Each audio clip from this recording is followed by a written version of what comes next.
Sales calls. Do you love them, or do they make you feel a little bit squeamish and uncomfortable? Are you excited, relaxed, and you feel powerful on the phone? Or are you more worried about what might go wrong rather than what could go right? Well, when we're working with the sales professionals in our community over at salesman.org, well, the salespeople who love their sales calls, they tend to do more pre-call preparation than the folks that don't really enjoy them. Now, the good news is that this pre-call preparation can be done in just a couple of minutes. It's really seamless. So if you want to find yourself much more relaxed, focused, and effective on your next sales call, then stay tuned.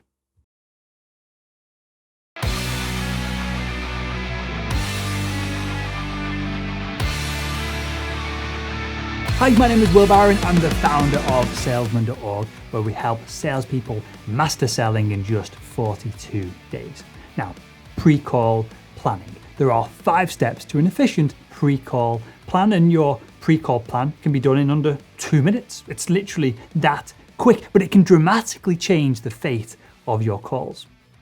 Does that sound pretty cool? Well, there are 5 steps to an effective pre-sales call plan, and they are to do a buyer review, to come up with some goals for the phone call or the meeting itself, to create some catch-up questions, come up with some common objections that you're probably going to have to deal with, and then put together your support materials. So let's take a very quick look at each of these 5 elements of an effective pre-call plan so that you can put one together this afternoon before you start making phone calls. So the very first thing to do before you pick up the phone is to open your CRM or open up LinkedIn and gem up a little bit on the person that you're going to be speaking to. I want you to try and be able to answer these questions before you move on to the rest of your pre-call planning. So the first question number 1, when was the last time that you spoke with this person? Number 2, what has changed in their world this month? This has to be timely, this has to be relevant. And then number 3, are they qualified to do business with you?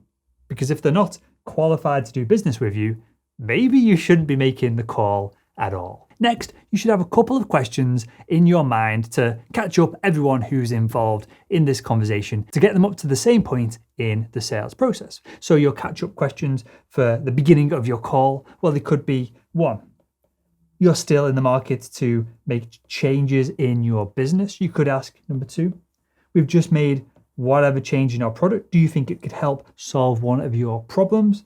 And number 3, is it fair to say that X is still an issue or X is still something that you're focused on? You just want to get everyone on the same page by asking 1 or 2 questions, whether it's just you on the phone call or whether you're walking into even a sales meeting with 15 executives and you're close to getting the deal done. You want everyone to be on the same page so that everyone can take that leap forward in your sales call. And I tend to jot down 1 or 2 of these questions before each call so that I can look down at the page or the iPad or whatever I'm scribbling them down on, so that I've got a firm starting point for the conversation.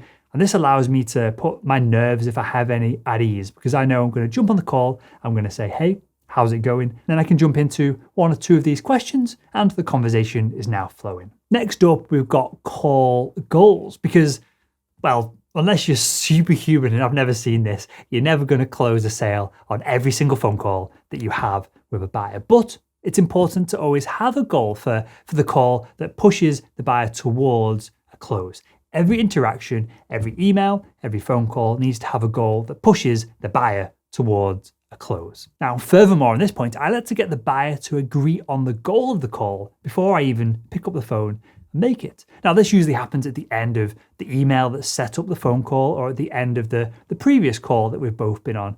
And all it takes to close an agreement on the next goal that you're going to be moving towards on your next phone call is just to ask, on our next call, does it make sense to do X? This is the most important bit. Does it make sense to do X? Now, if the buyer says, yes, it does make sense to discuss this, it does make sense to get Barry involved in the conversation, then you've got a clear goal for your next call. If the buyer says no, and they turn you down, then your response is easy. You just say, what agenda for next week's call would make sense to move this forward? I'll say that again. What agenda for next week's call would make sense to move this forward?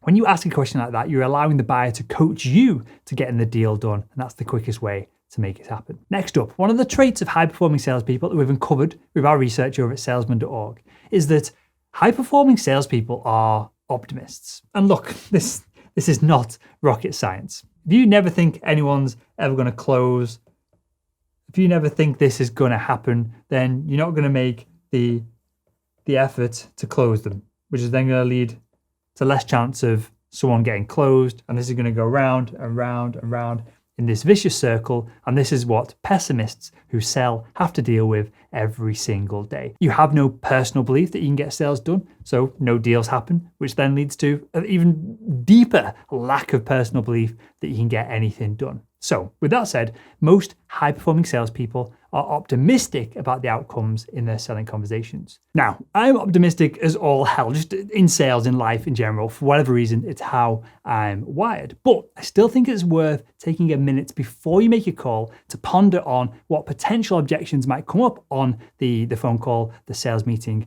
whatever it is. And I don't necessarily write them out every time, and I don't create a list and come up with a bunch of rebuttals for every single phone call I make, because it would take forever and you'd only get 3 calls done each day. But I do spend 30 seconds or so before the call in my own head, just staring at the screen, coming up with perhaps a few objections that may come up. And this just gives my subconscious brain a little bit of time to process some possible rebuttals. Now, I will say this, if you are brand new to sales, you should keep what I call an objection journal. So an objection journal is just a notepad, a couple of pieces of paper, whatever you want, where you just scribble down any new objections that come up in your conversations. And because you're new to sales, or it's a new product, or it's a new job, you're going to see lots and lots of objections that you've never seen before. Objection journals allow you to see what objections are coming up regularly, and coming up with a rebuttal for your most common sales objections will save you a ton of pain day to day on the phone and closing deals. And finally, in our pre-call planning,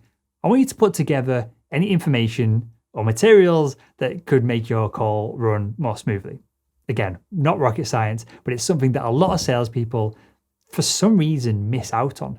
Nothing makes you look more amateur and just ridiculous than having to fill 3 minutes of awkward silence when you're on the phone as you try and find that random scrap of paper or that random post-it note that you've stuck somewhere with some important information. It just makes you look like an idiot on the phone. So I want you to put together everything you might need for your sales call beforehand. And bonus points if your company that you work for is using some overpriced sales enablement software or tool to allow you to put this content together in one place online. Or if you're doing this yourself, why not just sign up to Evernote and push all your selling materials to there so it's all searchable and you can find whatever you need in real time. So there we have it, the importance of pre-call planning and the 5 steps to putting together an effective pre-call plan as well. If you enjoyed this video, make sure to give it a thumbs up, and why not click one of the videos that are on the screen right now to continue your own selling education.